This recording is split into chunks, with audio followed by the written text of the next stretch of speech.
ज्ञानाञ्जनशलाकया चक्षुरुन्मीलितं येन तस्मै श्रीगुरवे नमः।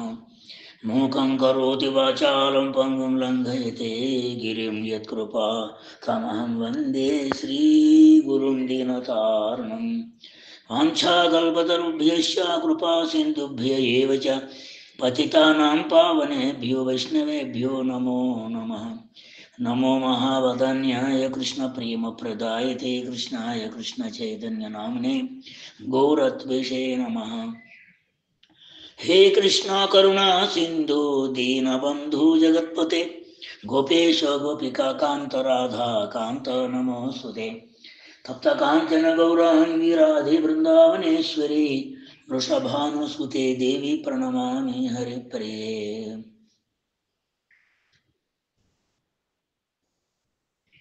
యూట్యూబ్ ద్వారా మనోహర చంద్రిక వీక్షించే ప్రేక్షక మహాశీలందరికీ మా హృదయపూర్వక ధన్యవాదాలు. యూట్యూబ్ వారికి ప్రత్యేక నమస్కారాలు. భగవద్ధామాన్ని శాస్త్రములు చెప్పినటువంటి విధానంలో దర్శించడం ఎలా? భగవద్ధామాన్ని దర్శించాలంటే శాస్త్ర ప్రమాణం ప్రకారంగా శాస్త్రము చూపిన మార్గంలోనే మనం దర్శించగలం. మానవుడు ప్రస్తుతం తన అమూల్యమైనటువంటి మానవ జీవితాన్ని పూర్తిగా అజ్ఞానంలో గడిపేస్తున్నాడు. చిట్ట చివరికి మృత్యు అనేది ఒకటి ఉందనే విషయాన్ని మర్చిపోయాడు. అందువలన ఎప్పుడైనా కనీసం అతని యొక్క రెండవ నేత్రం జ్ఞాననేత్రాన్ని తెరుచుకుని ఈ యొక్క మానవ దేహంతో ఈ యొక్క ప్రపంచంలో ఎలా నడుచుకోవాలో గుర్తించితే మంచిది. సంపూర్ణంగా మనం ఒక నిర్ణయానికి రావాల్సి ఉంటుంది. మనం ఎందుకు ఈ ప్రపంచంలోకి ఈ దేహం ద్వారా పంపబడ్డాం? ఈ ప్రపంచాన్ని దేహాన్ని సృష్టించినటువంటి భగవంతుడు ఎవరు? సంపూర్ణంగా ఆయన యొక్క నియంత్రణలోనే ఇవి రెండూ నడుస్తున్నాయి. ఆయన మనకి ప్రస్తుతము అందుబాటులో లేడు. నేనే ఈ దేహము, నేనే మనసు అనేది అజ్ఞానం యొక్క పరాకాష్ట. అంతకంటే ఇంకా ఎక్కువ తెలివి తక్కువతనం, మూర్ఖత్వం ఏమంటే నేను సర్వవ్యాపక భగవంతుడను. ఇది అంతకంటే ఎక్కువ అన్యాయమైనటువంటి ఆర్గ్యుమెంట్. ఎందుకంటే భగవంతుడి యొక్క గుణాల్లో ఏ ఒక్కటి కూడా జీవుల్లో లేవు. అథాతో బ్రహ్మ జిజ్ఞాస అనేటువంటి వాక్యం బద్ధజీవులకు ఉపయోగించిందే తప్ప భగవంతుడికి సంబంధించింది కాదు అది.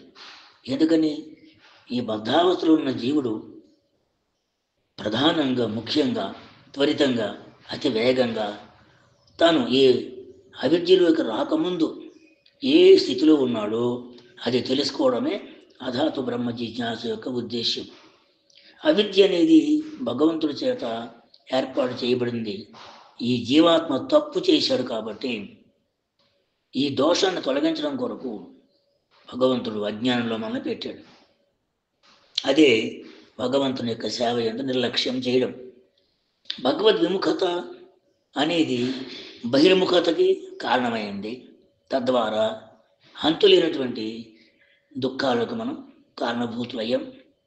అంచేత అహంకారం ఏదైతే ఉందో, భగవంతుని నెగ్లెక్ట్ చేయడం ఏదైతే ఉందో, తిరస్కరించడం ఏదైతే ఉందో అది మనం చేసినటువంటి పెద్ద పొరపాటు. కానీ జీవాత్మ తన యొక్క శుద్ధ అవస్థలో కేవలముగా భగవంతుని యొక్క సేవకుడు మాత్రమే. కేవలముగా మన యొక్క స్వతంత్రమైనటువంటి బుద్ధి ద్వారా శాస్త్రముల ద్వారా మనం తెచ్చుకున్నటువంటి ఆర్జించినటువంటి జ్ఞానం ఏదైతే ఉందో సద్గురు యొక్క ప్రమేయం లేకుండా అది ఎప్పుడూ కూడా మనల్ని తప్పుదవన పట్టిస్తుంది. ఇంకా అంతకంటే ఆయుగమైనటువంటి సుడిగుండంలోకి మనం నెట్టివేస్తుంది. కనుక ఆ మార్గాన్ని ఎన్నడూ కూడా మనం పాటించకూడదు, అవలంబించకూడదు. ఈ బద్ధావస్థలోని జీవుడు ఎప్పుడైతే ఒక అడుగు పరమార్థిక జీవితంలో ముందుకు వేద్దామని అనుకుంటాడో అది కేవలంగా సద్గురు యొక్క ఉపదేశము ద్వారానే జరగాలి తప్ప వేరే ఉద్దేశంతో జరిగేది కాదు, వేరే విధానంలో జరిగేది కాదు. ఎందుకనంటే సద్గురువు అనేటువంటి ఆయన కేవలంగా భగవంతుని యొక్క నిత్య సేవకుడు, పార్షదుడు. ఆయన ఒక్కడే సంపూర్ణంగా మన యొక్క హృదయంలో ఉన్న అజ్ఞానాన్ని సంపూర్ణంగా తుడిచివేసి పారమార్థికమైనటువంటి జీవితాన్ని ప్రసాదించేటువంటి సమర్థుడు ఆయన. అందువలన గురుదేవుని యొక్క ప్రమేయం లేకుండా స్వతంత్రంగా ఏ రకమైన ప్రయత్నం చేసినప్పటికీ మనం ఇంతకంటే ఇంకా లోతులో మాయలో కూరుకుపోతాం. అందువలన మొట్టమొదట మనం చేయవలసినటువంటి పని ఏది అంటే సంపూర్ణముగా మన హృదయంలో ఉండేటువంటి అన్ని విషయాలను తొలగించి తుడిచివేసి దానిని సంపూర్ణంగా ఖాళీ చేసి గురుదేవుడికి అప్పచెప్పాలి. అప్పుడే గురుదేవుని యొక్క ఉపదేశములు దాంట్లో ప్రవేశించి చక్కగా దాని యొక్క ఫలితాన్ని మనకు అందిస్తుంది.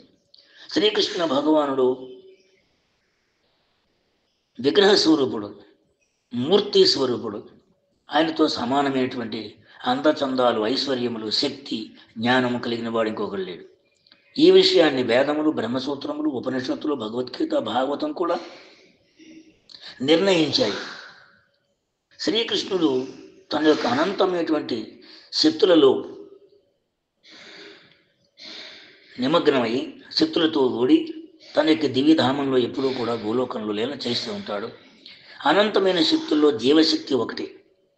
భగవంతుడే ఈ జీవ ఆత్మ అనేది తనకంటే వేరుగా ఉన్న విభిన్న అంశము అని ఆయన భగవంతుడు చెప్పడం జరిగింది.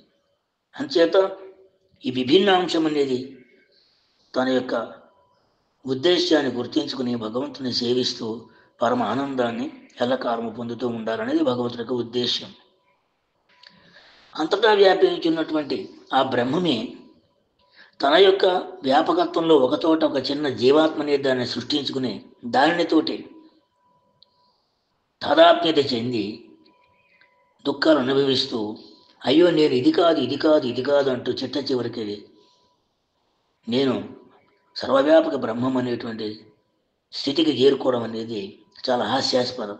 ఎందుకంటే అంతర్యామిగా ఉన్నాడు తప్ప భగవంతుడు జీవాత్మ కాదు. అంతటా వ్యాపించిన భగవంతుడికి అజ్ఞానం అనేది రావడానికి ఎక్కడ అవకాశం లేదు. కాబట్టి భగవంతుడి యొక్క అంశము ఈ యొక్క జీవాత్మ ఎన్నడూ అది సృష్టింపబడలేదు, నశించదు. అంశం అనేది ఒక చిన్న వస్తువుని మనం ఒక కత్తి ద్వారా పగలగొట్టి ఒక చిన్న ముక్కగా చేసింది కాదది. ఆ భగవంతుడు తనతో దానిని పోల్చి చూసినప్పుడు ఆత్మ అనేది నా యొక్క అంశమని చెప్పడం జరిగింది. కాబట్టి ఆత్మస్వరూపమైనటువంటి ఈ జీవాత్మకి తనకిచ్చినటువంటి స్వాతంత్ర్యాన్ని చక్కగా వినియోగిస్తూ భగవంతుడి యొక్క సేవ చేస్తూ ఆనందంగా ఉండాలి తప్ప భగవంతుడిని, భగవత్ సేవని ఎప్పుడైతే నిర్లక్ష్యం చేసాడో అప్పుడు తన యొక్క జ్ఞానం అనే దానిని ఆవరింపబడి మాయ ద్వారా దాని ద్వారా ఈ త్రిగుణములతో కూడినటువంటి సంసారంలోకి నెట్టివేయబడతాడు. అందువలన ఈ యొక్క స్థూల సూక్ష్మ దేహం అనేవి ఎందుకు జీవాత్మకు వచ్చాయి అంటే కేవలంగా తాను చేసినటువంటి పెద్ద తప్పు వల్ల. అందువలన ఇటువంటి దుస్థితులు, ఇటువంటి పరిస్థితులలో మనకు వేరే ఇంకొక మార్గం అనేది లేదు. కేవలంగా భగవత్ పాదపద్మంలో మనము సంపూర్ణముగా శరణ పొంది ఆయనను సేవించి ఆయన్ని మెప్పించి ఆయన ధామానికి మనం చేరుకోవాలి. కాబట్టి భగవంతుని మనం సంపూర్ణముగా నిష్కపటంగా ప్రార్థన చేయడమే తప్ప మాయలోంచి బయటికి రావడానికి వేరే మార్గం లేదు. మాయ అధీశుడు ఆయన, మాయను తొలగించేటువంటి శక్తిమంతుడు ఆయన. అందువలన అన్ని శాస్త్రముల యొక్క చరమ ఉపదేశం ఏది అంటే ఈ యొక్క బద్ధజీవుడిని విద్యావంతుని చేసి తాను చేసినటువంటి ఘోరమైన తప్పిదాన్ని తెలుసుకుని తిరిగి మళ్ళీ తన యొక్క శుద్ధ స్థితిలోకి ఆయన అనుగ్రహం వల్ల రావడమే ఉపదేశం ఇస్తున్నాయి అన్ని శాస్త్రాలు. కావున అన్నిటికంటే చాలా సులభమైనటువంటి మార్గం శ్రీకృష్ణ భగవానుని మనం ఉపాసన చేయటం, సేవించడం. అది కూడాను ఆ భగవంతుడు భగవద్గీతలో, భాగవతంలో తనను ఎలా సేవించాలో చెప్పాడు. అనగా భక్తి యోగ మార్గము ద్వారానే భగవంతుడు సంపూర్ణముగా ప్రీతి చెందుతాడు. మాయ యొక్క బంధనాల శృంఖలాల నుంచి మనల్ని బయటపడేస్తాడు. కాబట్టి భగవంతుడు ఈ లోకంలో శ్రీమూర్తి రూపంలో అవతరించేటువంటి హక్కు ఆయనకు ఉంది. కాబట్టి శ్రీమూర్తి ఈ యొక్క జీవాత్మకి ఆధ్యాత్మికమైనటువంటి సేవ అవకాశాన్ని ప్రకాశించడం కొరకు, ప్రసాదించడం కొరకు అవతరించినటువంటి అద్భుతమైన అర్చావతారం. అది ఎప్పుడూ కూడాను మానవుడు తయారు చేసినటువంటి ఒక రాయి కాదు. కావున భగవంతుని యొక్క శ్రీమూర్తిని సేవించడం ద్వారానే మన లోపల ఉండేటువంటి మాలిన్యం పోయి భగవంతుని యొక్క ధామానికి మనం చేరుకోగలుగుతాం.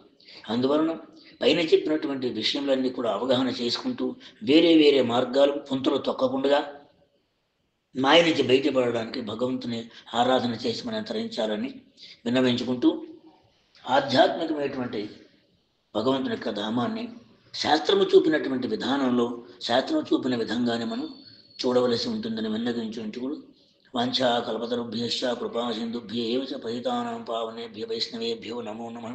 హరే కృష్ణ కృష్ణ కృష్ణ హరే హరే, హరే రామ రామ రామ హరే హరే.